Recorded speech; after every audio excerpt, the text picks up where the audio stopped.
Саламатсыздарбы, урматтуу агайжылар? Мени угуп атасыңарбы? Ооба агай, саламатсызбы? Жакшы.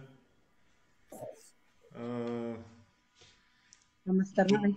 Кутман кечиңер менен баардыгыңарды. Кечке иштеп, чарчап келип, семинарга кошулуп, кызыкчылык жаратып атканыңарга ыраазычылык билдиребиз. Кайрадан силер менен көрүшүп атканыма дагы кубанычтамын. Буга чейин бир нече жолу экранда болсо дагы жолуктук элек. Бүгүн мүмкүн жаңы кошулуп жаткан мугалимдер болсо кыскача айтып коеюн. Менин аты жөнүм Мураталы Дүйшөнакунов. Кыргыз Улуттук университетинде география факультетинде физикалык география кафедрасынын доценти катары иштеп келе жатам. Андан сырткары эл аралык Globe деген билим берүү жана илим программасы бар. Ошол программанын Кыргызстандагы координатору болуп 2019-жылдан бери иштеп келатам. Ошондон баштап мектеп мугалимдери менен көбүрөөк жакындан байланыша баштадык да. Мен мындай онлайн семинарды уюштурганга негизги максатын силерге мурда дагы айтып бердим эле. Биринчиден, Globe программасы мектеп мугалимдери менен Кыргызстандагы көрүнүктүү окумуштуулар, илимий кызматкерлер менен тааныштыруу, жалпы ушул география багытында иштеп келаткан адистер менен бетме-бет экрандан болсо дагы көрсөңөр болот. Экинчиден, алардын берген маалыматтары менен баягы маалым болсоңуздар болот да. Бүгүн сиздерге мен тааныштырып, биринчи мен силерге баягы эле сиздер уже көпчүлүгүңүздөр көнүп калдыңыздар.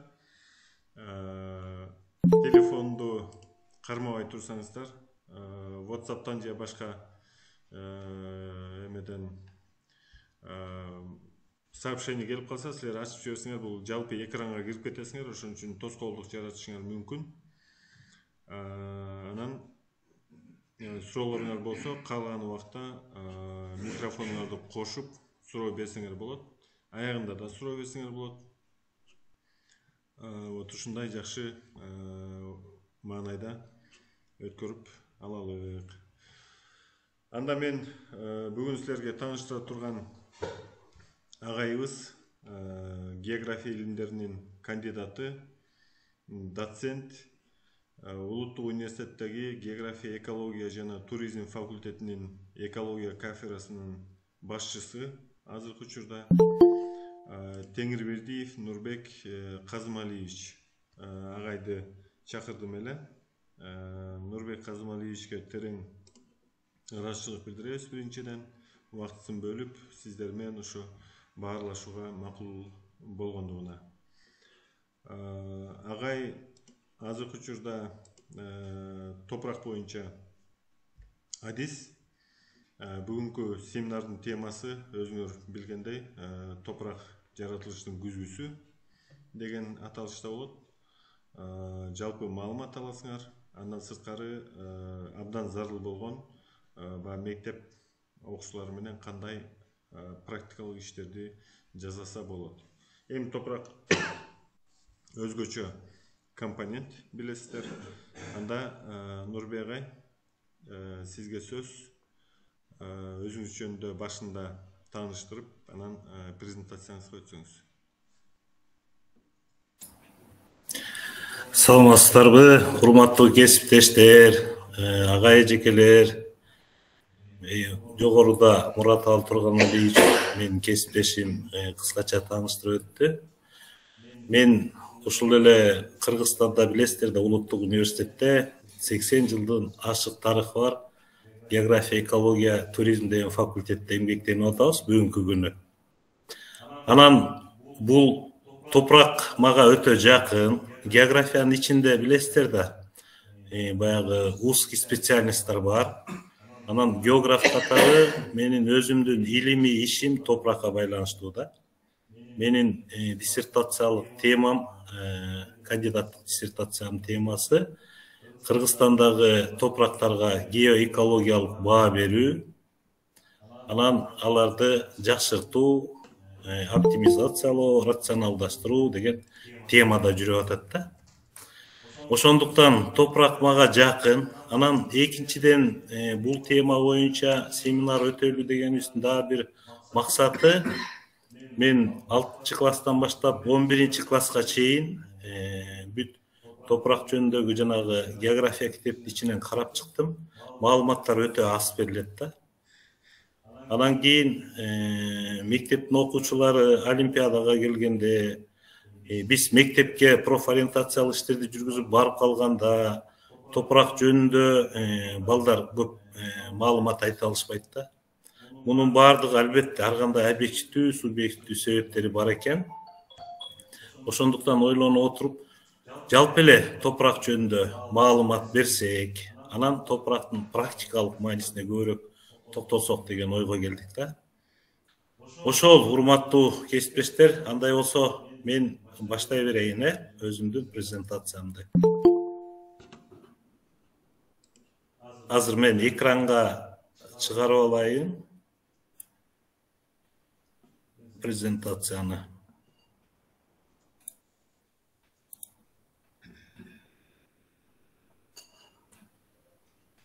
Басайынбы? Ну,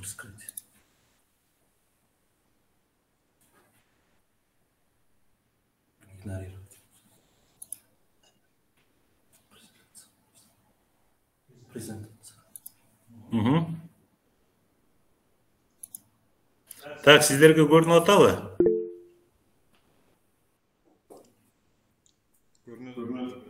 Көрүнүп атат, андай эмес болсо баштай берели. Мына биринчи бетте мен өзүмдүн жана жогоруда кесиптешибиз айтып өткөндөй, азыркы учурда иштеп жаткан кафедрам экология жана жаратылышты пайдалануу кафедрасы. Анан теманы топурак жаратылыштын көзгөсү деп алдык. Эми алгач топурак жөнүндө жалпы маалымат. Топурак деген эмне? Топурак жердин эң үстүнкү бетинен орун алган органикалык жана минералдык заттардан турган өсүмдүк өсүүчү борпон катмар.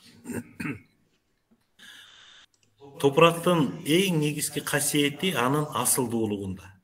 Айрым адабияттарда күрдөөлүгү деп которуп жүрөт да. Орусча плодородие почв деп коет. Эми чынында эле топурак катуу тоо тектерден өзүнүн асылдуулугу менен айырмаланып турат да. Же күрдөөлүгү менен. Экөөнүн мааниси бир эле. Ал эми күрдөөлүк же асылдуулук деген бул топурактагы өсүмдүккө керектүү азык элементтердин саны менен өлчөнөт. Эгерде өсүмдүккө керектүү топуракта негизги азык элементтери жетиштүү өлчөмдө болсо, биз андай топуракты асыл топурак, күрдүү топурак, семиз топурак деп айтабыз да. Топурак өзүңүздөр жакшы билгендей, булар өсүмдүктөргө азык зат жана жашоо тиричилик чөйрө болуп, жаныбарларды тоют менен камсыздап, адамга азык түлүк кийим берип, өнөр жайга чийки зат продукциясын дайындап, башкача айтканда бүтүндөй тиричилик жер бетинде жүрүп, топурак биосферанын негизги компонентин түзөт. Эми ошол топурак жөнүндөгү илим топурак таануу деп аталат. Башкача айтканда топурак таануу илими топурак жөнүндөгү илим, анын пайда болушу, түзүлүшү, курамы, касиеттери, алардын географиялык таралуу закон ченемдүүлүгү, асылдуулугу, айыл жана эл чарбасында пайдаланышын изилдөөчү илим болуп эсептелет. Топурак таануу илимин алгачкылардан болуп Василий Васильевич Докучаев, бул боюнча маалыматыңыздар болуш керек, мектеп программасында бар. Ошол киши топуракка биринчи илимий аныктама берип, анан топурак жаратуучу факторлорду алгач атап кеткен киши. Мындайча айтканда, сиздер жакшы билесиздер да, географиябы, биологиябы, химиябы, көпчүлүк табиаттануу илимдери чет өлкөлөрдөн, грек тилинен алынган, латын тилинен алынган деп окутуп жүрөбүз. Ал эми топурак таануу илимин орустар киргизген да, Докучаев алгач киргизген. Буга чейин топурак бул агрономиянын бир бөлүгү катары, геология илиминин бир бөлүгү катары каралып келген. Докучаев аны топурак деген бул жер бетиндеги башка компоненттер менен тыгыз карым катышта болгон өз алдынча жаратылыштын телосу катары карап, топуракты изилдей турган өз алдынча топурак таануу деген илимди ачып негиздеген адам болуп эсептелет. Эми топурак, жогоруда айттык, топурак органикалык жана минералдык заттардан турат деп.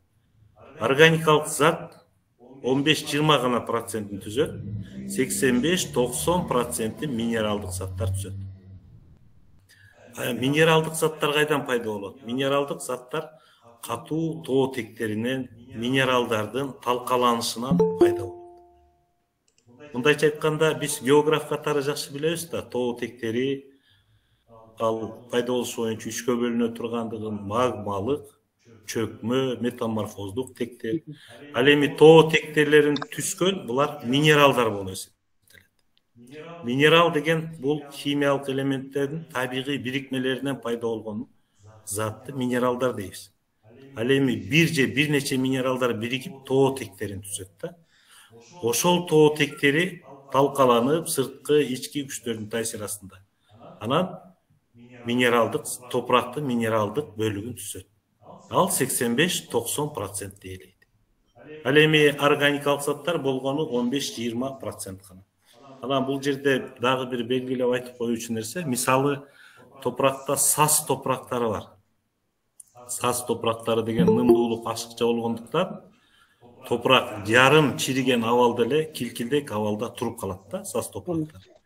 Мына ошол жерде гана органикалык заттар 60-70% ээлеп калат. Минералдык заттар аз.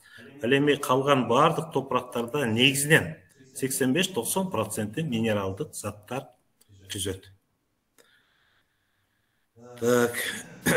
Анан албетте бизге аябай жеңил географ катары топуракты өздөштүрүш, анткени топурактын негизги бөлүгүн пайда кылган минералдык заттар, тоо тектери, алардын касиети, составы, келип чыгышы боюнча кеңири маалымат бизде бар.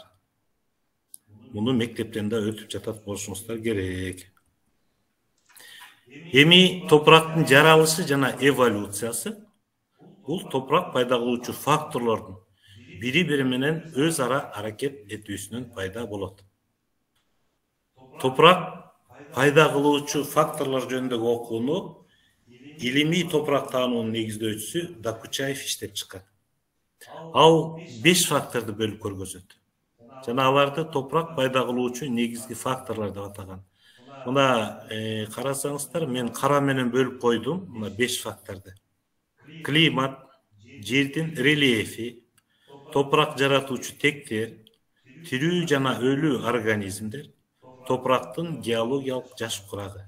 Мына ушул 5 фактор топуракты жаратат деп, жана ушуларды топурак жаратуучу фактор деп атаган Докучаев.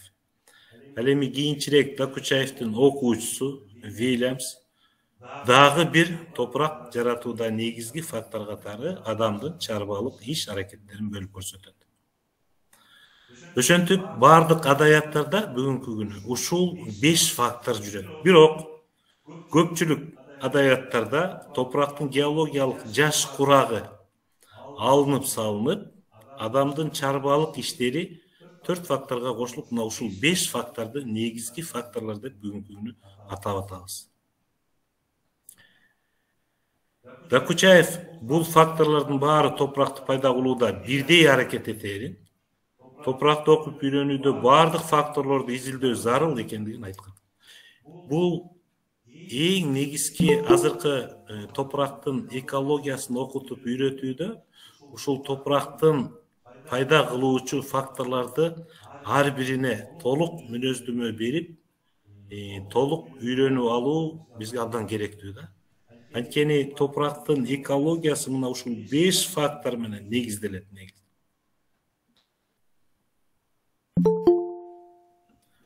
Эми мен булардын ар бирине токтолуп коеюн. Мындай да урматтуулар, бул факторлордун ар бирине токтолуп, мен анан текст түрүндө эле слайдка киргизүүнү туура көргөн жокмун. Анткени жалаң текстик нерселер сиздерди жадатып дагы жибериши мүмкүн да. Бирок мен бул факторлордун ар бирине кыскача токтолуп коюуну туура көрүп атам. Мисалы, климат карасаңыздар, топурак жаратууда климат кандай роль ойнойт? Мен негизгилерине гана токтолуп коеюн. Мисалы, тундранын, же болбосо арктикалык чөл, же болбосо тайганын топурактары. Алар топурактардын жаралышына негизинен тоң, же болбосо температура негизги ролду ойнойт да.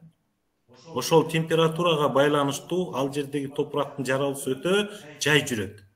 Анткени тундра зонасында жайкы мезгилде 1-2 ай гана топурактагы өз ара аракеттер, топурактагы чиринди пайда болуу, топурактын жаралуу процесси жүрөт дагы. Андан кийин кайра эле тоң абалына түшүп калат да.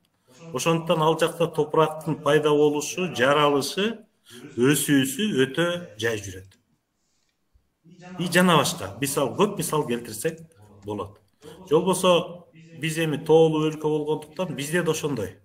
Кыргызстандын шартында дагы топурактын жаралуусу түздүктөгү жаратылыш зоналарына караганда бизде топурактын пайда болушу жайыраак өрчүйт экен.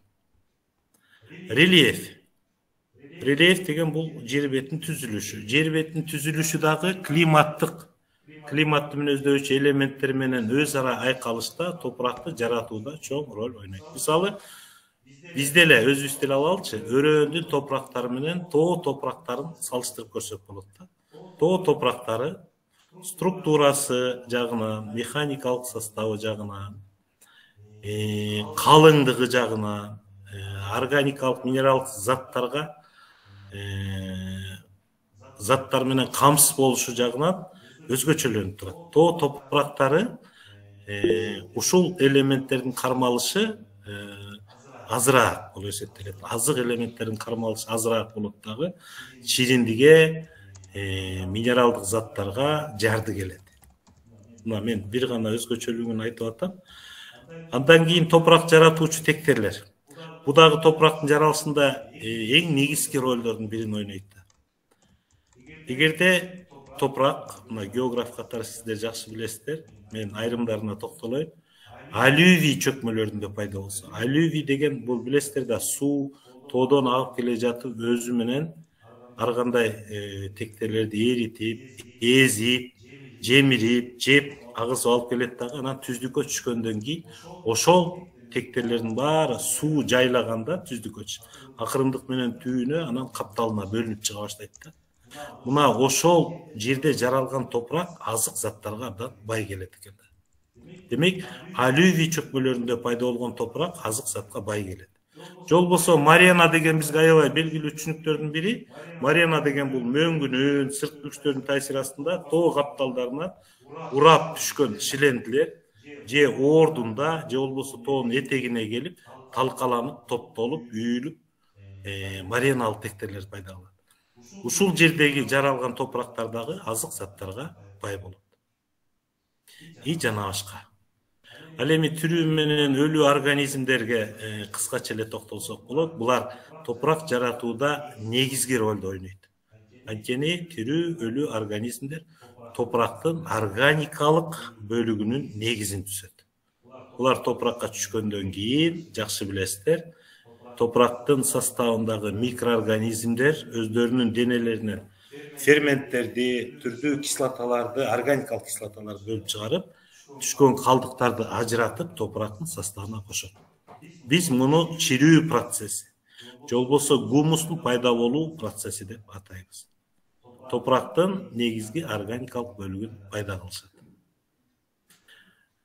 Ал эми топурактын геологиялык жаш курагы бул топурактын экиге бөлүп коет. Муну шарттуу түрдө относительный деп коет. Бул салыштырма топурактын жашы, анан абсолюттук жашы деп. Абсолюттук жашы деген бул топурак жаңы пайда болуудан баштап бүгүнкү күнгө чейинки убакытта абсолюттук жашы дейт. Ал эми салыштырма жашы деген бул бир топурактын тибинин экинчи бир топурактын тиби менен салыштырып карасак болот да. Мисалы зоналар боюнча карап, эң жаш топурактар бүгүнкү күнү тундра зонасы деп жүрөбүз да. Тундра зонасы кийин 4-чүлүк мезгилдерден кийин эле, сиздер жакшы билесиздер, климаттын суушу, муздашы менен бардык жылуулукту сүйгөн өсүмдүктөр түштүктү көздөй чегинип, жаныбарлар анан калып калгандардын бүт ошол жерде басырылып, анан топурак, алгачкы топурак ошол мезгилден башталып пайда болгон деген илимий аныктоолор бар. Бул ошону түшүндүрөт. Ал эми бүгүнкү күнү Вильямс киргизген адамдын чарбалык иштери топурак жаратууда негизги ролду ойноп атат. Жакшы билесиздер. Топуракты искусстволук жол менен азык затын көбөйтүп, асылдуулугун көбөйтүп, келечек муунга өткөрүп берүү дагы адамзаттын негизги иши, негизги милдеттеринин бири болуп калды да. Мына ушундай. Демек, бул 5 фактор, топурактын геологиялык жаш курамын алып койсок болот. Вильямс киргизген фактор менен 5 болот деп айттым. Ушул 5 фактордун өз ара бири-бири менен тегиз аракет этишине. Булардын ролун бирөөнүн өйдө, бирөөнүн ылдый койгонго болбойт. Ар биринин өзүнүн орду өтө чоң. Эгерде ушулардын бирөөсү эле жетишсиз өлчөмдө болуп калса, толук кандуу топурак жаралбайт. Эми андан нары көздөй жылабы. Саламатсызбы агай, кечиресиз. Слайд менен өтүп, бүт эле мындай жазуу тема топурактардын профили, анын түзүлүшү деген теманы эле көрсөтүп өтүп атасызбы.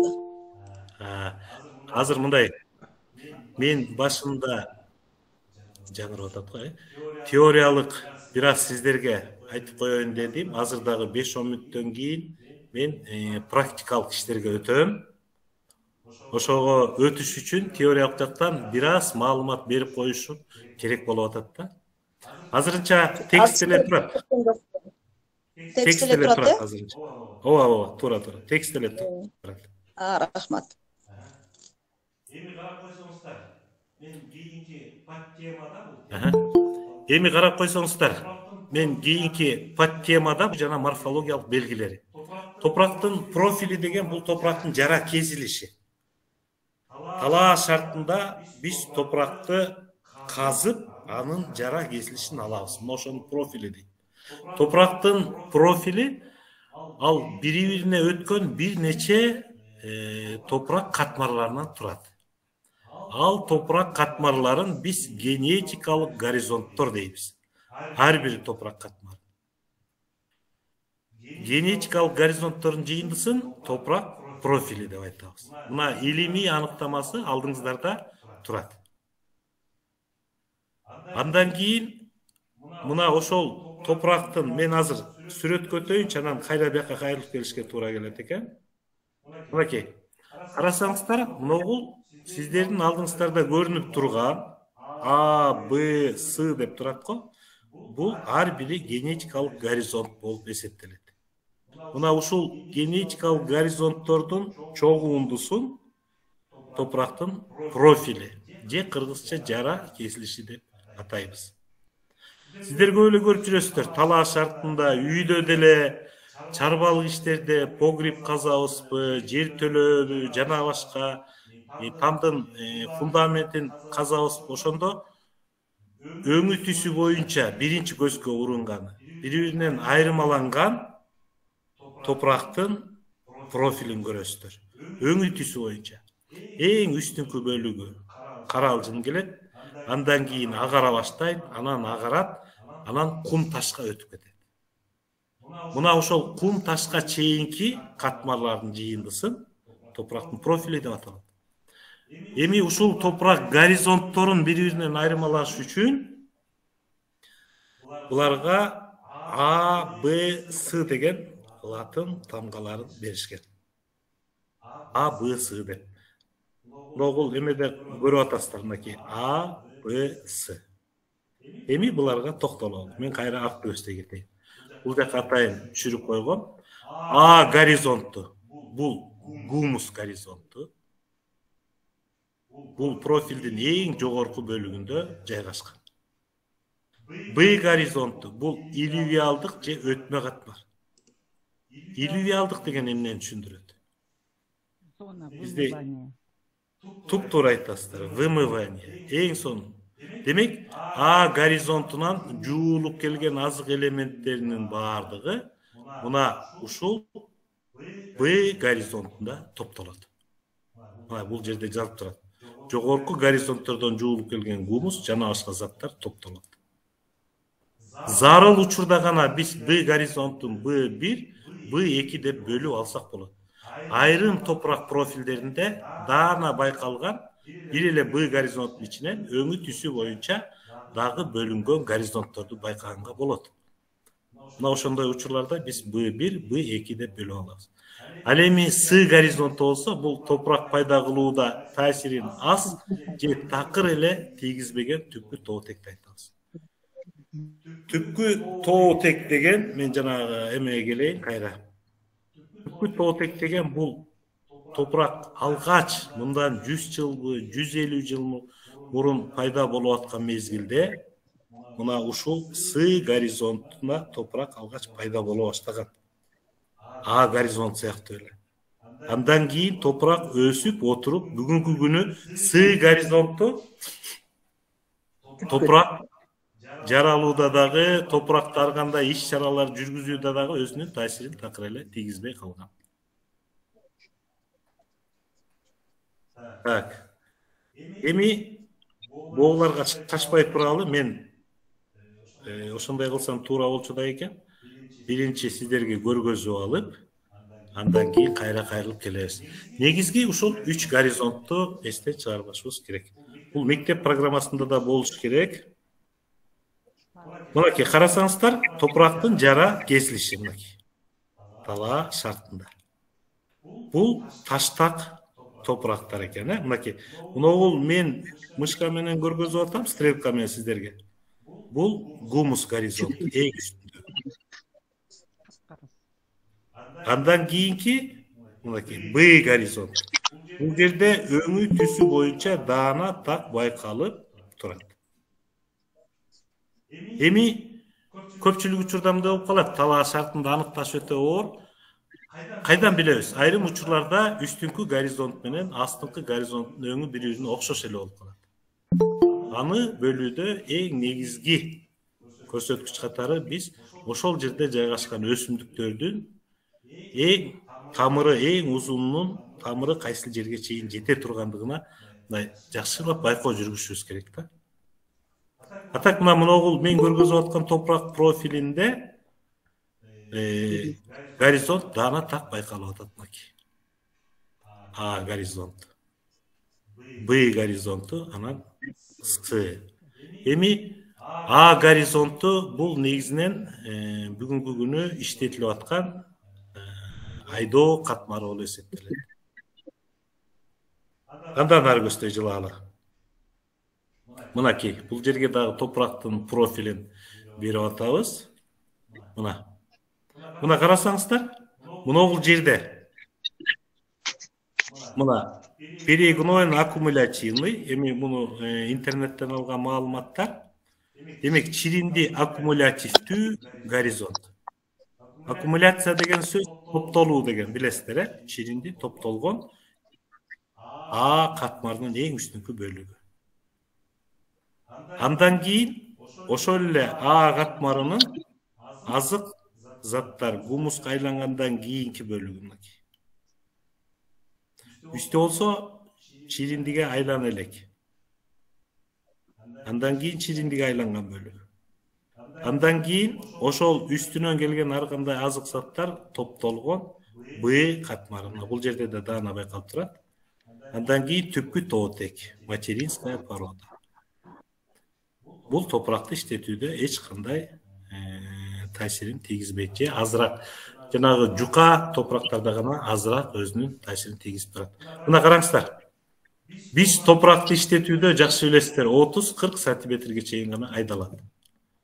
Демек, айдоо А катмары көбүнчө айдоо катмары деп атап койсок да болот. Терең айдалган жерлерде эмне үчүн көпчүлүк эрозияга учураган, топурактын азык заттары менен камсыз болуш азайып калган, көп иштетилген жерлерде терең айдоо талап кылынат. Анткени B горизонтунда топтолгон азык элементтерин өйдө көздөй аралаштырыш үчүн терең айдашат. Ал азык элементтер үстүнө чыгат дагы кийинки жылы өскөн маданий өсүмдүктөр үчүн өзүнүн жардамын тийгизет. Башкача айтканда азык зат катары кызмат кылат. Эми мына караңыздар, талаа шартында мынакей топурактын А горизонту, Б горизонт бул жерге чейин. Анан түпкү тоо тек. Эми мындай негизи талаа шартында аныктоо өтө оор. Бирок жанагындай кылып биз топурактын профилин казган учурда, мен кайра эле ошого келейинчи. Мондай казган учурда жерди казгандан кийин муногу негизги топурактын горизонтторун изилдей турган жагы күндү карап туруш керек, сөз жок. Күнгө каратып. Анан 1 метрдей болуш керек. Бул кенен изилдөөгө, анан так айтып берүүгө жакшы мүмкүнчүлүк түзүлөт да. Ал эми муногу кирген бөлүгү 1,5 метрдей болуш керек, өзүнүн эрежеси. Анан түшүп чыкканга ыңгайлуу болуш үчүн мына лестница түрүндө жасап койсоңуздар аябай жакшы. Анан дагы бир айтып коюучу нерсе мындай да, көпчүлүк жерлерде топурактын профилин улам эле балдарды алып чыгып, үйрөтүп атканга ыңгайлаштырыш үчүн атайын топурактын профилин казып туруп, анан үстүн жаап коюшат. Анан окутуп аткан убакта барып ачып, бираз күнгө кургатып, сөз жок. Анткени ным тартып калганда топурактын өңү башкача каралжын түрдө көрүнүп калат да, кургатыш керек да. Анан алдын ала окут өтөрдөн мурун 1 саат мурун барып кургатып коюп, андан кийин көргөзсөңүздөр, ошол чындыкка жакын болот.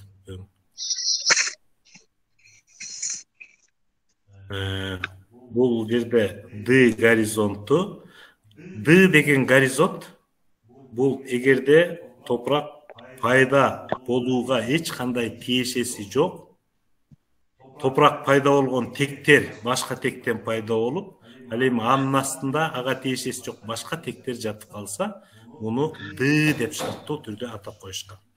Ушуну эстеп койсоңуздар болот. Андан тышкары дагы G деген горизонт бар. Ал только глей топурактары деп. Глей деген түшүнүктү жакшы билесиздер. Жашыл, килкилдек абалда турган топурак массасы. Бул көбүнчө ным ашыкча болгон жерлерде болот. Мына ошол жерлерде гана глей, G горизонту деп, ошол ным ашыкча болгон, килкилдек массага ээ болгон, жашыл түскө ээ болгон топурактарды гана G горизонт деп атайт. Ал бизде Кыргызстандын шартында ным ашыкча болгон шалбалуу боз топуракты кездешет. Ошол жерде саз топурактары бар. Мынакей карасаңыздар, мынау жерде мынакей бөлүнүшү өзү көрүнүп турат. Мына көрүп атасыздар, А горизонту, А гумус элювиалдык горизонт деп коет. Демек, гумус жана анда заттар жуулуп кетүүчү горизонт деген мааниде. В өтмө элювиалдык, демек өтмө азык заттар топтолгон горизонт. Мына айрым учурда мондо Б менен С бири-бирине Gece Gola Gümüş Şalınbekovna eje. Өчүрүп койсуңар өзүктү. Мына Б менен С горизонту бириккен абалда дагы кездешет мынакей. Андан кийин С бул түпкү тоо тек. Мына могу сүрөттө жакшы так гана көрүнүп турат. Мына карасаңыздар, мына могул профилде дагы. Мына бир эле. Оу.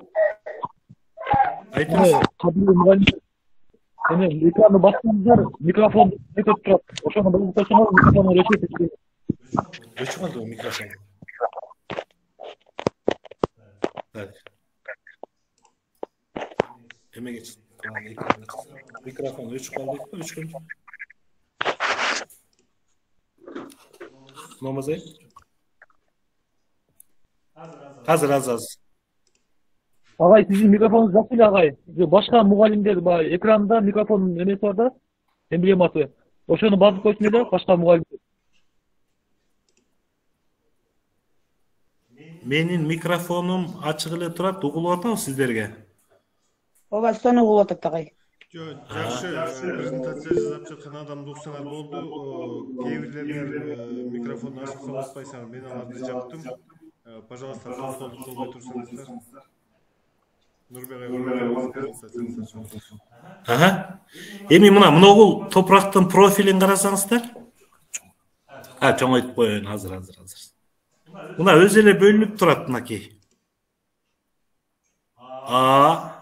Горизонту, эгерде анын ичинде даана так байкалган горизонттор болсо, нулевой деп, бул эң үстүндө чиринди жаткан катмар, толук чирей элек. Андан кийин А1, мынакей. Андан кийин А менен Б'га өтүүсү байкалбаган, мына А, Б горизонту деп. Анан Б, анан Б'С, анан С горизонтуна карасаңыздар. Бул жерде горизонттордун бири-бирине өтүшү даана так байкалбайт да. Даана так байкалбайт. Анан өңү түсү боюнча айырмалаш өтө оор, албетте.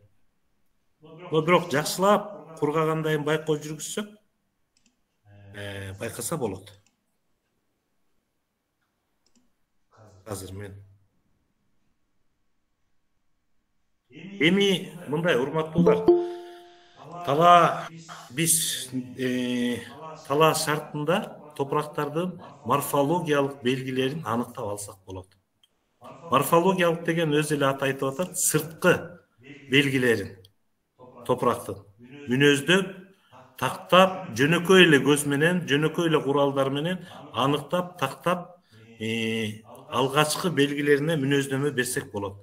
Морфологиялык белгилерге мына бул жерде жазылып турат: топурактын калыңдыгы, өңү түсү, механикалык курамы, структурасы, түзүлүшү, жаңы пайда болгон жана чоочун заттар кирет. Эми ар бирине токтололу. Мына караңыздар, топурактын калыңдыгын аныктаган жеңил эле. Топурактын үстүңкү бетинен баштап, мынакей, топурак жаралган түпкү тоо тектерге чейинкиси топурактын калыңдыгы деп аталат. Бул жерде бир нерсени эске алып коюңуздар. Топурактын жана С горизонту, түпкү тоо теги топурактын калыңдыгына кирбейт. Түпкү тоо текти киргизбейбиз. Бирок профилине кошуп койсок болот. Анткени топурактын калыңдыгы деп аны кошо турган болсок, анын топурактын бүгүнкү күн иштетүүдөгү, жаралуудагы анын эч кандай таасири жок. Ошон үчүн аны кошпой эле калган бөлүгүн топурактын калыңдыгы деп атайбыз. Мынакей. Топурактын калыңдыгы эң азы 20-30 см тундрада. Ал эми эң семиз жери 150 см чейин кара топурактарда. Бул кара топурактын түрү көп да, жакшы билесиздер. Тоонун кара топурагы бар. Биздин өрөөндөрдүн, же болбосо Россиядагы борбордук кара топурактуу жерлери бар, талаа зонасында. Аларда өзгөчөлүк чоң. Алардыкы 2 метрге чейин жетет. 1,5 см, эми 2 метр деген өтө эле ашыкча. 1,70-1,80ге чейин. Бирок орточосу 150 см алсак болот да. Туура ушундан ашпайт деген ой болбош керек деген да. Мына бул жерде турат, топурактын калыңдыгы жердин үстүңкү бетинен түпкү тоо текке чейинки топурактардын тереңдигин айтабыз. Экинчи белгиси топурактын өңү түсү. Жана айтып атпайлы, топурактын өңү түсүн аныкташ өтө оор. Чынында эле оор. Аны аныкташ үчүн мындай Захаровдун классификациясы бар. Бул классификацияда негизинен 3 эле түс бар деп берет Захаров. кызыл, кара, ак. Ал эми калган өңдүн бардыгы ушул үч түстүн бири менен айкалышынан келип чыгат деп. Мисалы Кыргызстан шартында мына могут темно-каштановый, кара коңур деп которуп жүрөбүз. Коңур каштан, ачык коңур, күрөң топурактар кездешет. Бул кара менен кызыл топурактардын ортосунан келип чыккан өңү түс.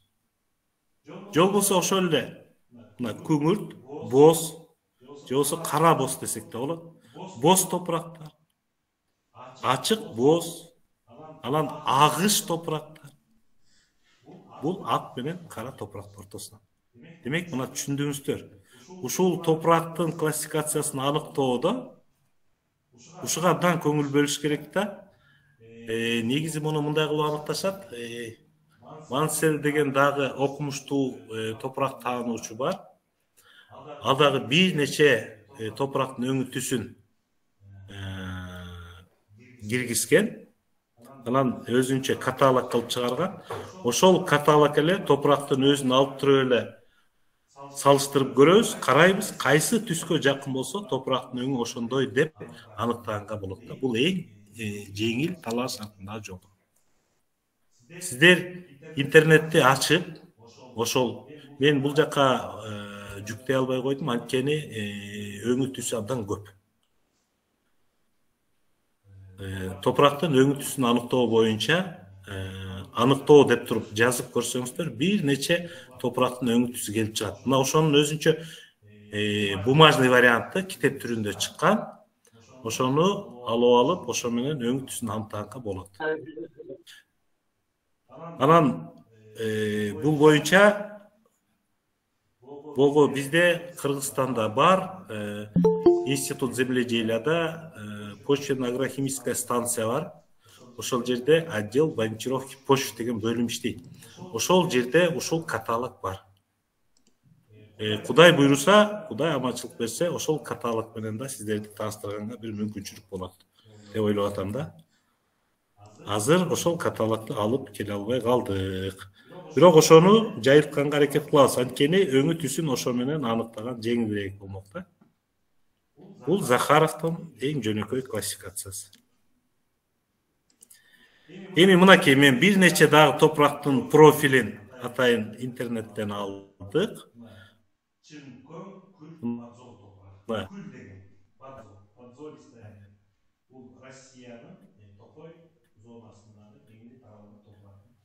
Чымкөң, күл, бул Россия мынакей караңыздар. Муногул ак туздар.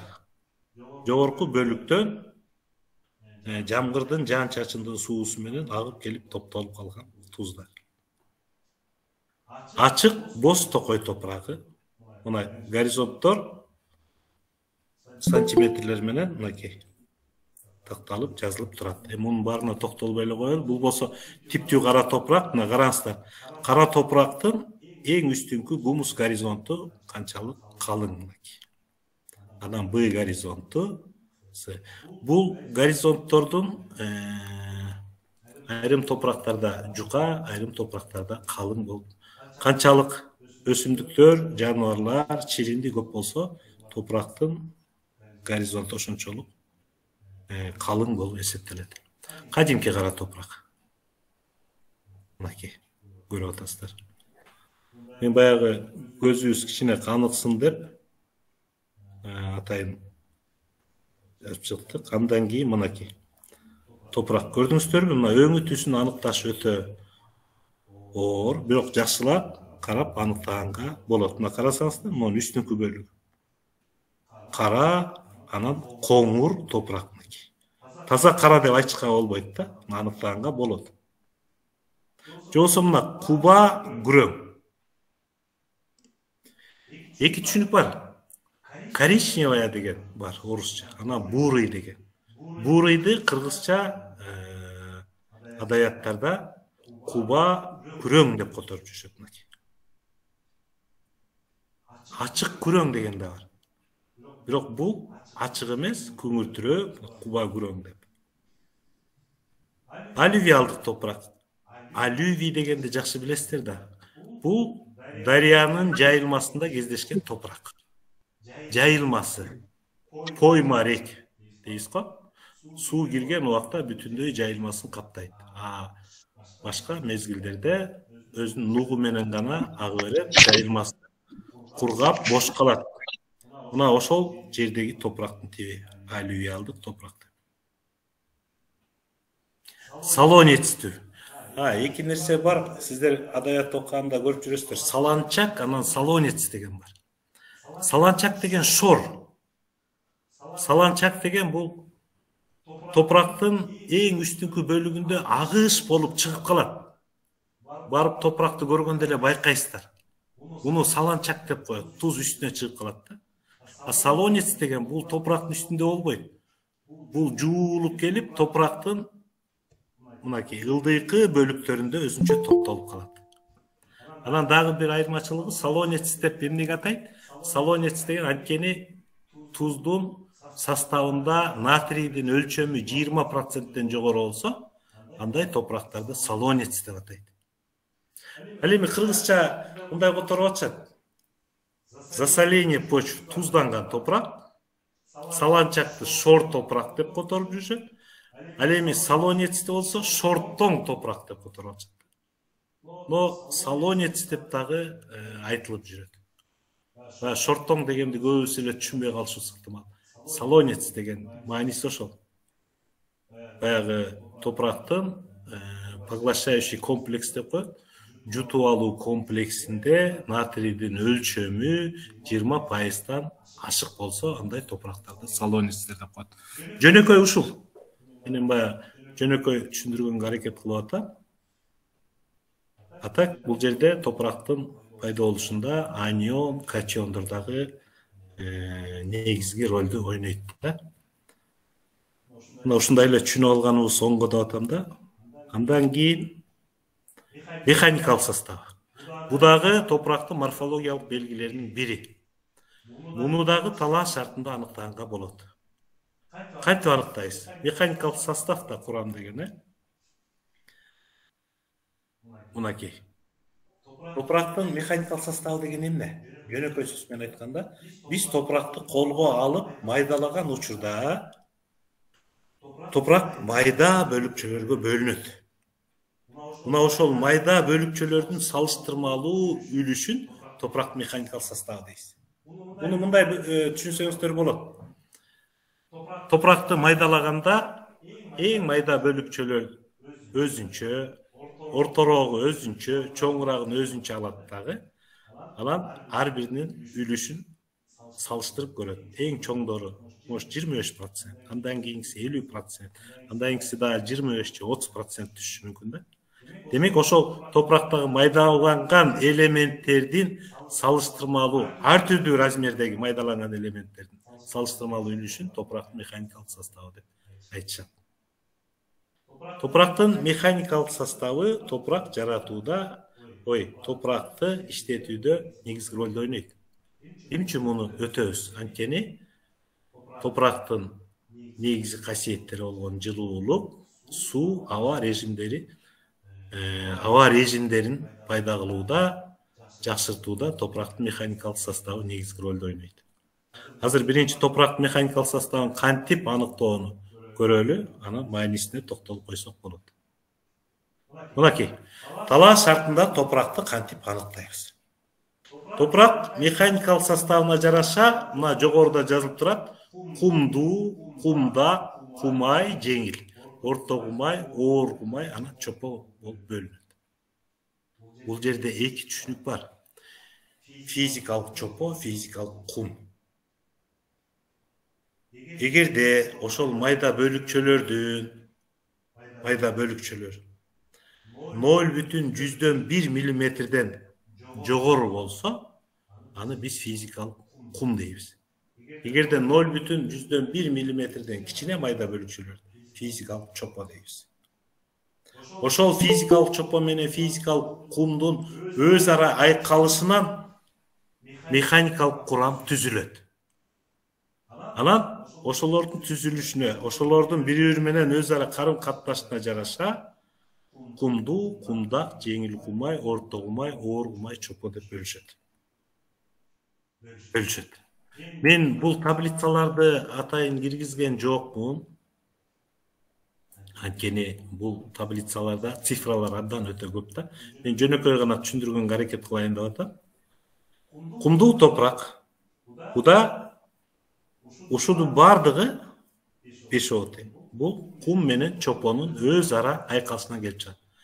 Кумдуу топурак бул 0%тен 5%ке чейин гана чопону кармайт, калганы кум.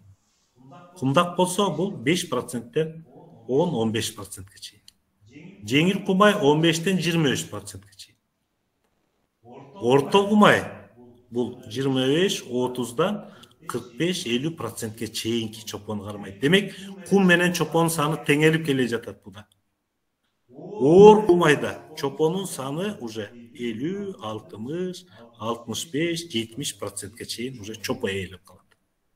Ал эми чопонун өзүндө кумдун саны 10-20%ке чейин гана. Буда Сибирцев менен Качинскийдин атайын классификациялары бар. Мына ошолор кеңири пайдаланылып жүрөт. Ошолордогу жазылган цифралар боюнча сиздерге айтып атам.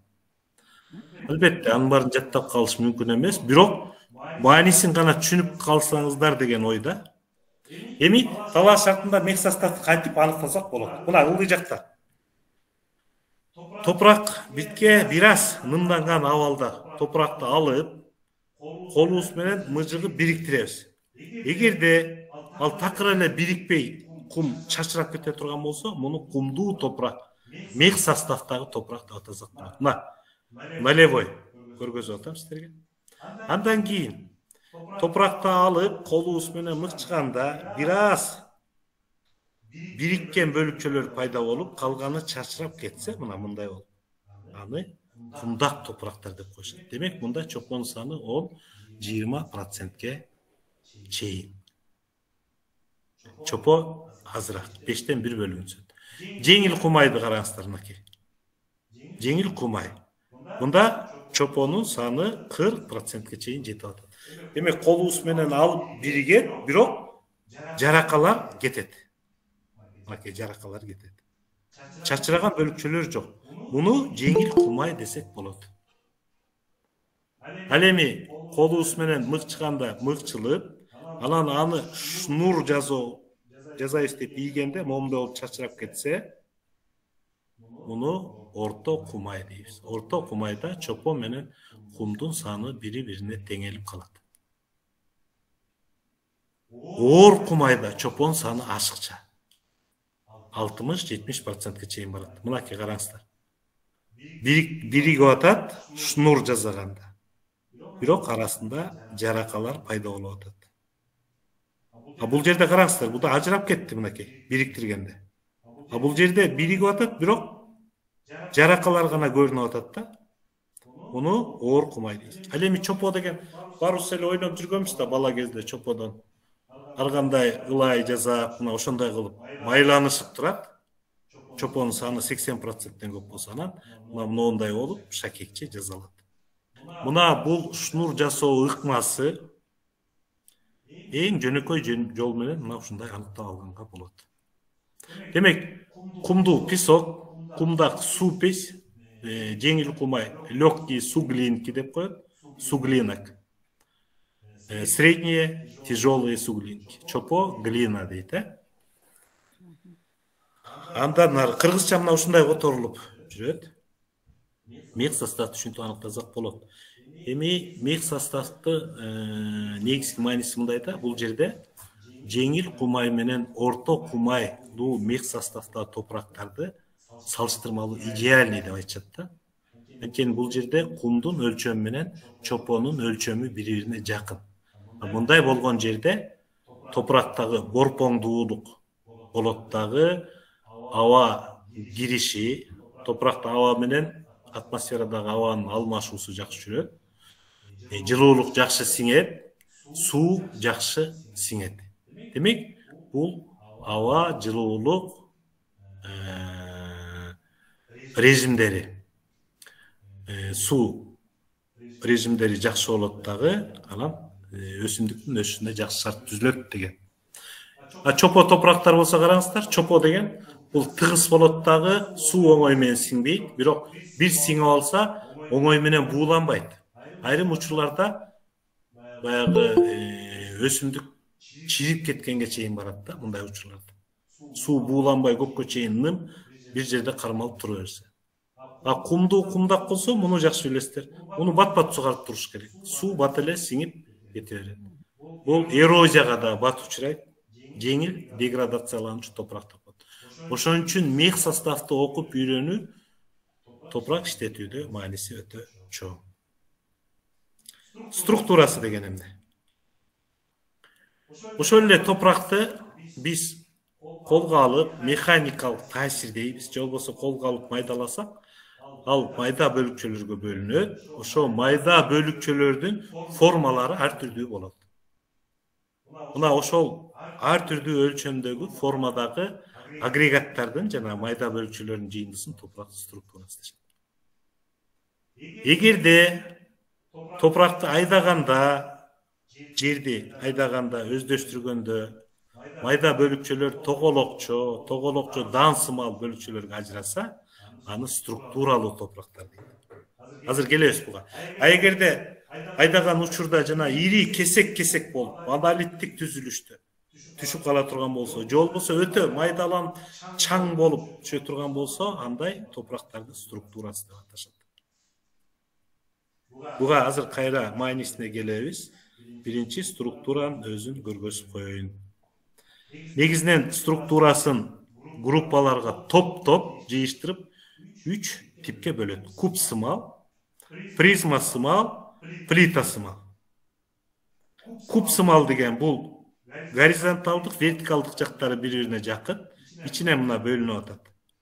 Тоголокчо, майда тоголокчо, жаңгак түс бөлдүү, даансымал жана башка. Ал эми призма сымалдар бул узундан кеткен формалар. Мамы түс бөлдүү, мынакей. Призма сымал, призма геометриялык фигураны жакшы билесиздер, узундан кеткен форма. Ал эми плита сыяктуулар булар жалпак формалар. Бул өлчөмдөрү берилген. Мен эми ошонун сүрөтү менен көргөзөйүн, сиздерге түшүнүктүү болсун. Мынакей. Мына караңыздар. Эң биринчиси бул куб сымал.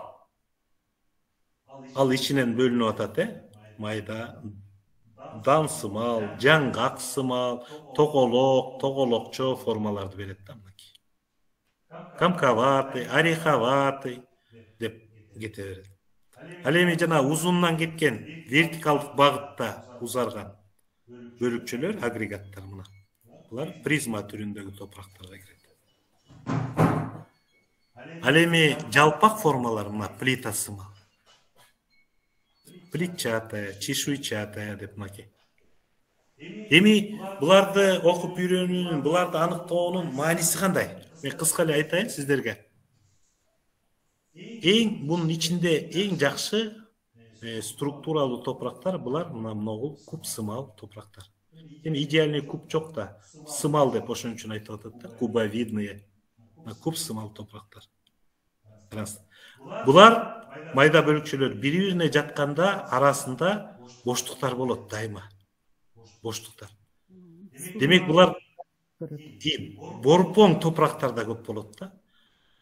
Жанагы айдалган топурактарда боштуктар көп болот. Боштуктар канчалык көп болсо, жана биз айткандай, аба, жылуулук, суу режимдери жакшы болот. Шарт жакшы болсо, демек өсүмдүк ал жерде жакшы өсөт. Өсүмдүккө деле биздей эле да шарт керек, анан азык зат керек.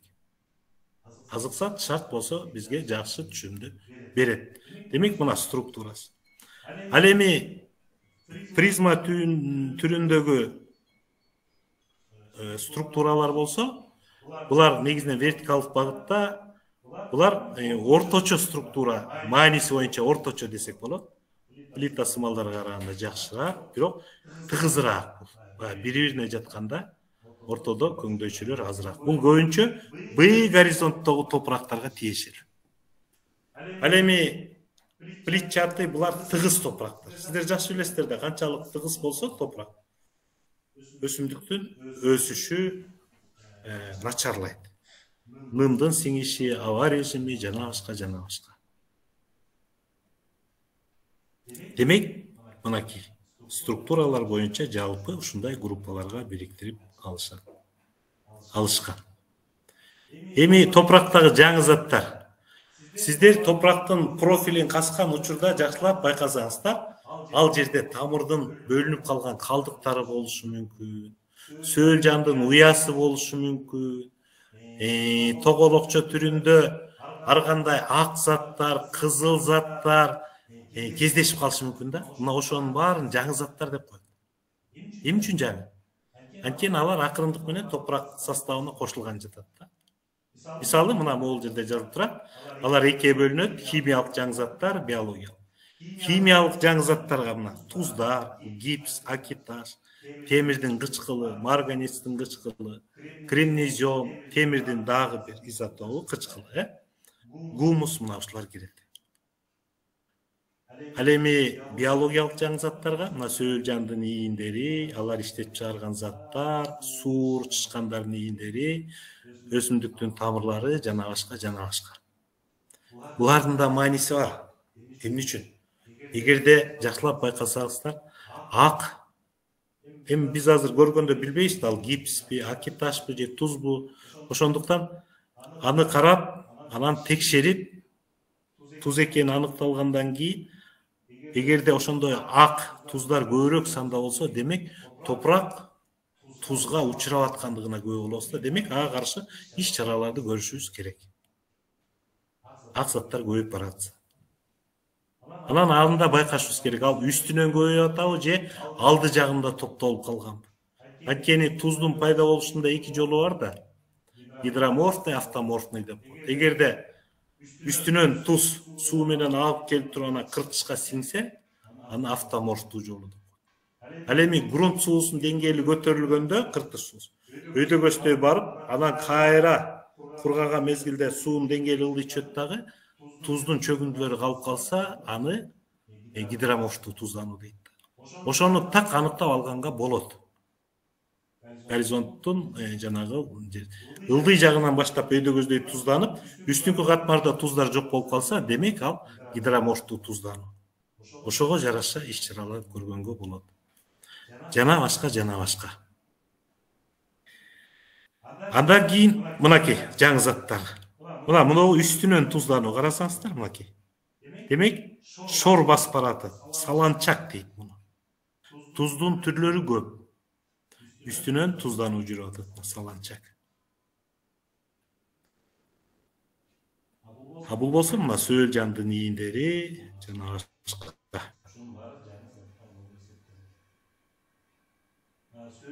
Ушунун баары жаңы заттар болуп эсептелет. Сөөл жылуулук режимин жакшыртканга жакшы шарт түзөт. Бул иштетип чыгарат, структурасын жакшыртат сөөл жандын. Мааниси чоң. Чоочун заттар болсо, бул топурак пайда болуу процессине эч кандай тиешеси жок. Сырттан гана капысынан, чоочун деп айтып атпайбы, келип түшүп калган заттар. Таш, шагыл, айнектин сыныктары, кирпичтин сыныктары, малдын сөөгү, көмүр, акиташ. Булар топуракка эч убакта кошулбайт. Буларды топурактан алып койгон эле оң. Чоочун заттар болуп эсептелет. Мынакей. Мындай болуп курал жарактарда калып калышы мүмкүн. Мына таштар, жана башка минералдар. Мынакей. Мына бул лимонит экен, темирдин кенин алган. Лимонит деп. Чоң рахмат. Мен ушуну менен бүгүнкү өтүлө турган темабызды аякта жыйынтыктадым окшойт. Эми сурооңуздар болсо берсеңиздер болот. Видео камераны. Чоң рахмат агай. Өтө сонун, кызыктуу болду. Жакшы түшүнүктөрдү алдык. Дагы да ушундай сабактарды бизге өтүп берип турсаңыздар жакшы болот эле. География предмети боюнча биз ушундайлардан көп аксайт экенбиз. Суранып сиздерден. Урматтуу Рахмат Турбек ага, чоң рахмат маалыматыңыз үчүн. Урматтуу көрөрмандар, биринчиден Нурбек агайга терең ыраазычылык билдиребиз.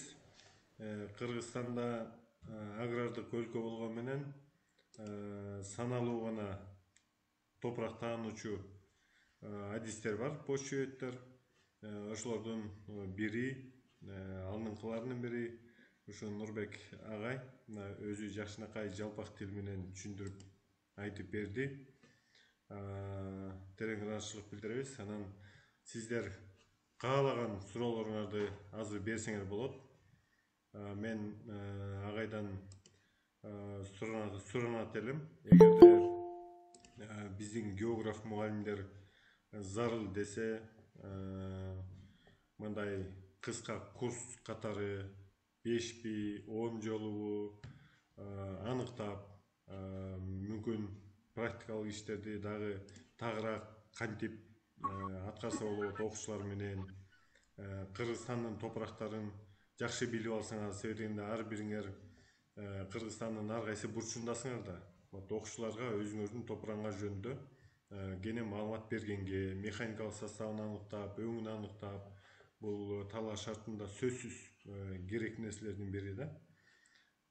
Ошон үчүн мына агай ушу топурак таануу боюнча да кыска методикалык эмгек китепчесин даярдап жүрөт. Бул бүткөн дагы учурга күбө болот болушубуз керек. Убагында мен башында айткандай, биринчи максат ушул адистерди география багытындагы сиздер менен тааныштыруу, бетме-бет көрүшүп, суроо беришип, анан эмне иш кылып жатат, кандай пландары бар, мен сиздерге баягы көпүрө болуп байланыштырып берем деп мурда айткандай. Кийинки дагы көптөгөн семинарларды уюштурабыз. Анда мен көп сүйлөй бербейин, сурооңуздар болсо берсеңиздер болот.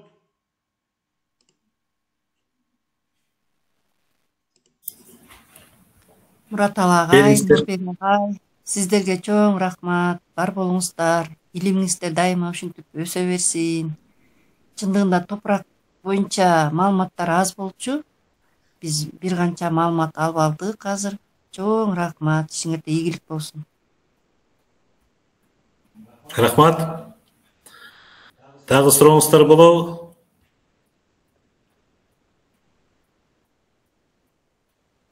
Богу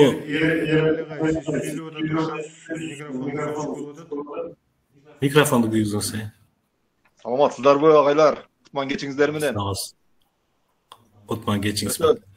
Рахмат Нурбек агай, Муртала агай, сиздерге чоң рахмат. Топурак боюнча эң сон мындай жакшынакай талкуу болду. Нурбек агайга дагы ишине ийгилик каалайм. Ушу топурак тармагында дагы жакшы ийгиликтер болсун. Себеби биз география сабагында ушу топуракка жакшы көңүл бурулбай калат да ушу темагачы. Андан кийин практикалык иштерди уюштуруш керек экен. Азыр көрүп отуруп, 1 сааттан ашык убакытта мен өтө көп маалымат алдым. Рахмат агай сизге. Рахмат. Берейин деген суроом мындай да. Кыргызстанда ошо топурак эрозиясы деген, топурак эрозиясы кандай, кайсы аймактарда ушул көп көйгөйдү жаратат деген суроону берейин дедим эле да. Рахмат сурооңузга. Жакшы суроо абдан. Баарыбызды түйшөлткөн. Топурактагы жалпы Кыргызстандагы жалпы айдоо жерлерди сиздер жакшы билесиздер да. Кыргызстандын жер фондусунун 50%-нан бир аз ашыгыраак айыл чарбасына жарактуу жер болуп эсептелет да.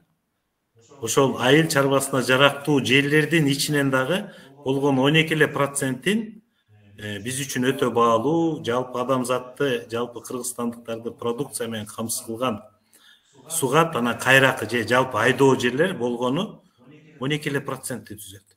Ошол 12%-ти түзгөн айдоо жерлердин 60%-тен ашыгы эрозияга учураган.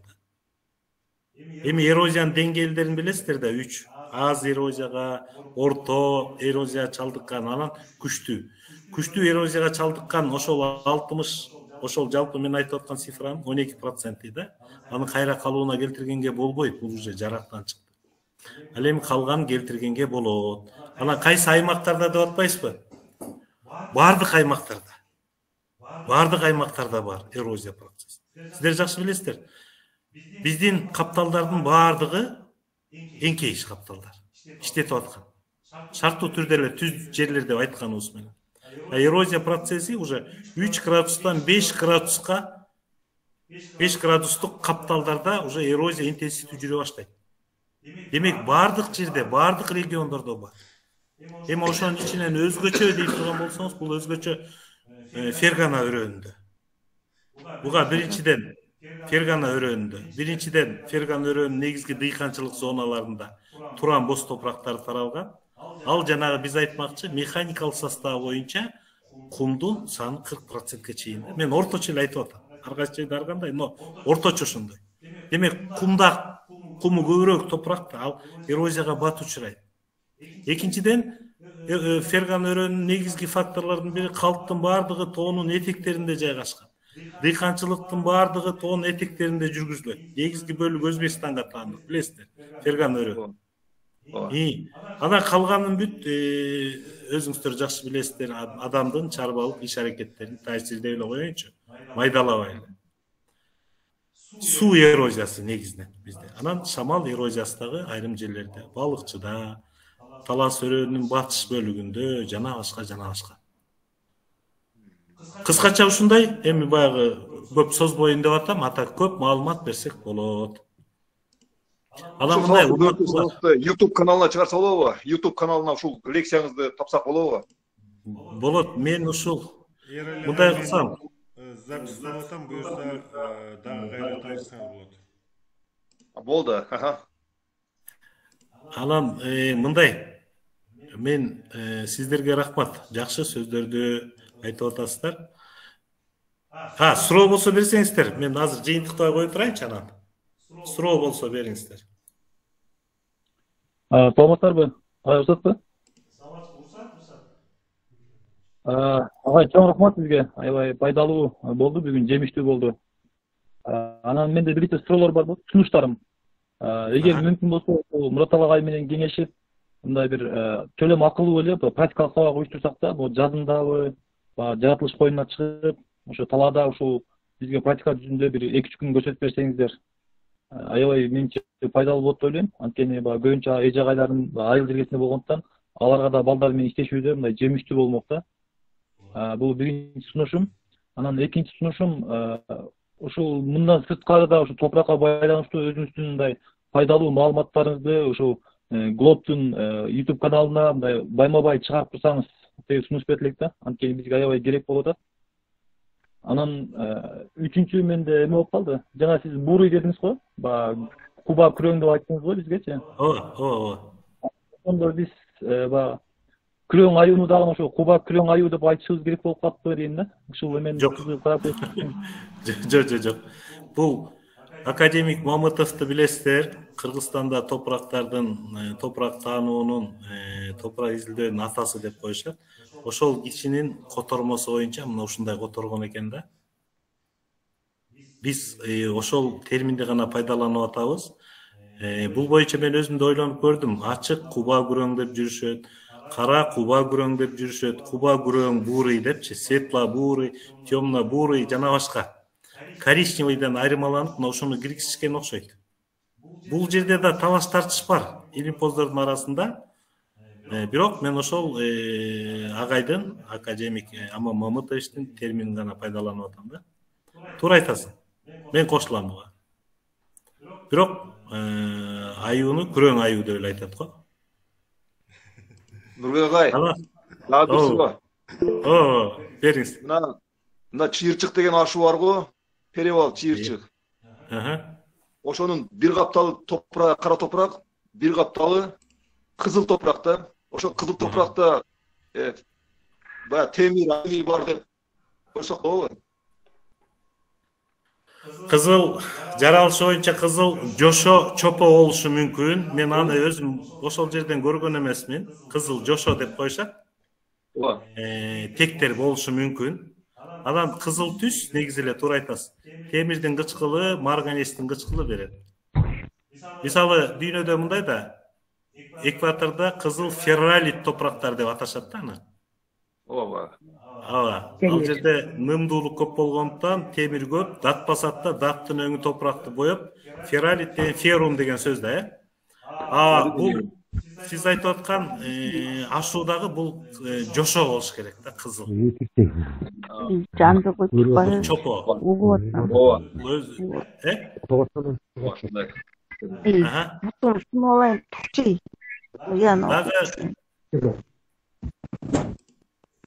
Дагы сурооңуздар болобу? Саламатсызбы агай? Мага деме боюнча кичине түшүндүрмө берип кетесизби? Сел агымдары боюнча.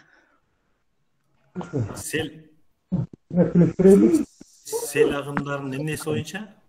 Сел агымдары боюнча. Мен эртең ушул боюнча ачык сабак өтөт элем да, ошол боюнча маалымат алган. Топурак жөнүндө болот атпайбы? Топурак. Топуракка байланыштуу берсеңиздер жакшы. Мен жаңы коштурдум да. Силердин эмеңерге Сел агымдарынын топуракка тийген таасири дебейсизби? Аябай байладыңыз. Эми Саламатсызбы, уруксатпы агай? Сиз эртең бир сабак өтсөңүз 45 мүнөт өтөсүз да. Мен эми азыр көпчүлүктүн убактысын албай эле коеюн. Эми болсо могул эмеден кийин кайрылсаңыз, мен өзүнчө да айтып берейин сизге, туура азыр көпчүлүктүн убактысын албайлы. Макул агай, рахмат. Саламатсызбы агай, уруксатпы? Уруксат. Менде суроо бар эле. Нурбек агай, саламатсызбы? Мурат агай. Бүгүнкү маалыматтарыңыздарга абдан чоң рахмат, уюштуруп бергениңиздерге да чоң рахмат. Анан мен башка кесиптештерден башкачараак бир суроо пайда болуп атат. Азыр мына 6-класстын Бакировдун китеби менен Калиман Жунушалиев эженин китебин ачып отурам да. Ушул жерде топурак деген темага бир кыска маалымат берилген экен да. Өзгөчө биз мына жаңы китеп менен иштегендиктен бул жерде топурак дегенге бир азыр санасам 3 эле сүйлөм менен топуракты түшүндүрүп коюптур. Адан тышкары Кыргызстандын географиясында топурак деген өзүнчө бир 6-бөлүк бар. Ушул жерде жалаң эле мындай теоретически жазыла берген да, эч бир иллюстрация жок да. Мына ушуга окшогон нерселер эми убагында жаза албай калды. Эми сиздер ушул боюнча өзүнчө бир методичка, кичинекей бир чакан китеп кылсак, ошону бир окуучуларга ошол аркылуу дагы бир түшүндүрүп көрсөтсөк болот да. Кандай дейсиздер? Ошондой мүмкүнбү чыгарганга? Жана жогоруда Мурат агай көрсөтмөлүү да, сиздердин сүрөт көп көрсөттүңүздөр го. Ошол сүрөттөрдүн баары болсо, окуучуларга да көрсөтсөк жакшы болот эле да. Түшүндүм. Жогоруда Мурат Турганалиевич айтпадыбы сиздерге? Кудай буйруса ушундай бир методика иштеп чыкса. Иштейбиз. Мен буну мурун эле ойлоп жүрчү элек, өзүбүзчө сүйлөшүп, анан Кудай буйруса муну иштеп, иштешибиз керек экен. Кыргызстан топурактары боюнча, жалпы эле топурак боюнча маалыматтарды анан көбүнчө практикалык жагын кошупчу. Мына жогоруда Бийик деген агайыбыз дагы айтып кетпедиби? Эң сонун сунуш Кудай буйруса муну ишке ашырсак болот. Рахмат. Дагы сурооңуздар болобу? Эгер суроо болбосо, мен жыйынтыктап, анан сөздү Мурат агайыңыздарга берсем, анан ошо менен эме кылат окшойбуз. Урматтуулар, мен бул жерде көбүңүздөрдүн эле баягы фамилия атыңыздарды угуп көрүп жүрөт экен. Бул Эрали Абдиев деген агайыбыз дагы Facebook'та абдан активный, географияга күйгөн. Бийик Рыскулов деген жигит болсо, жанагы бир практикалык жанагы эмени булутту жазап, адан суунун түшкөнүн балдарга түшүндүрүп, мен аябай ыраазы болгом. Ушундай. Анан көп эле эжекелерди бул жерде аттары тааныш. Тиги көрүп жүрөм эмгегиңиздердичи. Азыр берип аткан сурооңуздарга да аябай кубанып атам да. Эми биз бири-бирибизди колдобосок, бизди эч ким колдобойт. Географиянын бүгүнкү күнүн мааниси өтө чоң, жакшы билесиздер. Эми аны бири-бирибизге мактай бергендин кажаты жок, бирок Кудай буйруса азыр баардык вузга кирип калбадыбы? Анан Кудай буйруса мектеп менен вуз тыгыз карым-катышта болуш керек да. Болуш керек. Эмне, кандай жардам керек? Бизде эми кичине мүмкүнчүлүктөр бар. Айтыңыздар, кайрылыңыздар. Колдон келген жардамыбызды аябайбыз. Сиздер окуткан балдар келет бизге. Бунун баары байланыштуу. эгер географиядан жакшы даярдап жөнөтсөңүздөр жакшы адистер чыгат. Бизге дагы фундаментти бекем жигиттер келсе жакшы болот эле. Азыр жакшы мүмкүнчүлүктөр түзүлүп атат. Ошондуктан колдон келген методикалык башка жардамдарды беребиз. Сиздер дагы балдарды географиядан жакшы окуттуңуздар. Анан келечекте дагы көп байланышабыз. Анан мен азыр сиздер берген суроолордон улам мындай ойлонуп калдым да. Топурак жөнүндө жалпы маалымат. Анан именно жана 8 классты мен да карап чыктым. Кыргызстандын топурактарынын жаралуу өзгөчөлүктөрү, Кыргызстандагы топурак таануучулар, анан Кыргызстандагы топурактардын экологиялык абалы бүгүнкү күндө иштетүүдөгү келип чыккан түрдүү терс кесепеттер жана башкаларды камтыган дагы бир семинарды биздин Мурат Алагай менен байланышып дагы акылдашабыз, сиздер менен акылдашабыз. Анан ошонун баарын жана методикалык китепке киргизгенге аракет кылышыбыз керек экен деп ойлоп атам да. Кудай буйруса, ишке ашырсак болчу да экен. Ошол менин айта турганым. Анан бүгүнкү ушундай байланышты уюштуруп берген Мурат Алагайга терең ыраазычылык, сиздер менен мост түзүп бергенине ушундай биздин илимдин келечеги кең, баарыңыздарга ийгилик каалайм. Түмөн түйшүктүү кесип биздики. Айлык аз болсо да фанат болуп иштеп атасыздар. Ошого рахмат. Өсүп өлө бериңиздер, аманчылыкта жолугушалы, ар дайым бар болуңуздар, ден соолукта болуңуздар. Ишиңиздерге ийгилик каалайм. Жакшы калыңыздар анда. Ушуну менен коштошоюн. Агай уруксатпы? Агай. Уруксат. Агай кечирип коесуз. Эми бир сунушум бар эле да. Мисалы үчүн бизде 8 класс программасы оор да, аябай цифрлар. Анан 9 класстын программасына келгенде бизде окуп мен ал жакта мындай керек маалыматтарды ал китептерди бир эме фильтрация кылыш керек да. Анткени Советтер Союзундагы иштеген ишканалар азыр жок да. Алар пайдасы жок дегендейчи. Анан ошого мүмкүн болсо сизден бир YouTubeга эле айыл чарбада топурактын дыйканчылыктагы пайдалуусун, кайсы топурактар дыйканчылыкта пайдалуу болот, кайсы пайдалуу болот, ошолор тууралуу сабактарды дайындап турсаңыздар деп мен сунуп бердим. Анткени кемчиликтерди биздеги айыл чарба, анан дыйканчылыкты өнүктүрүшүбүз керек да менимче. Ошого бизге аябай жакшы бир колдоо болмок деп ойлойм, эгер мүмкүн болсо.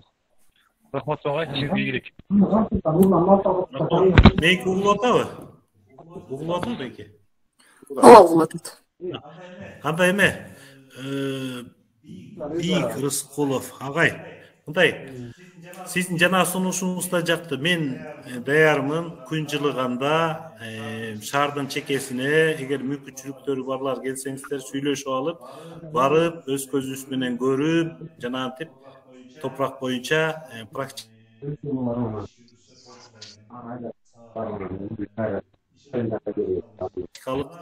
өтүп иш кылып. Анан экинчиси, бул айыл чарбасы боюнча бар көп эле.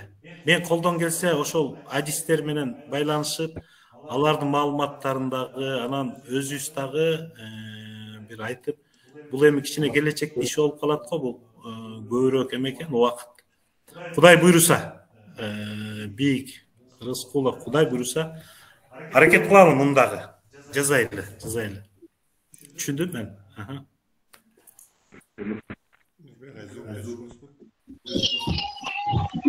Так, урматтуу коллегалар, силердин көңүл бурганыңарга, берген суроолоруңарга, кызыкчылык жаратканыңарга терең ыраазычылык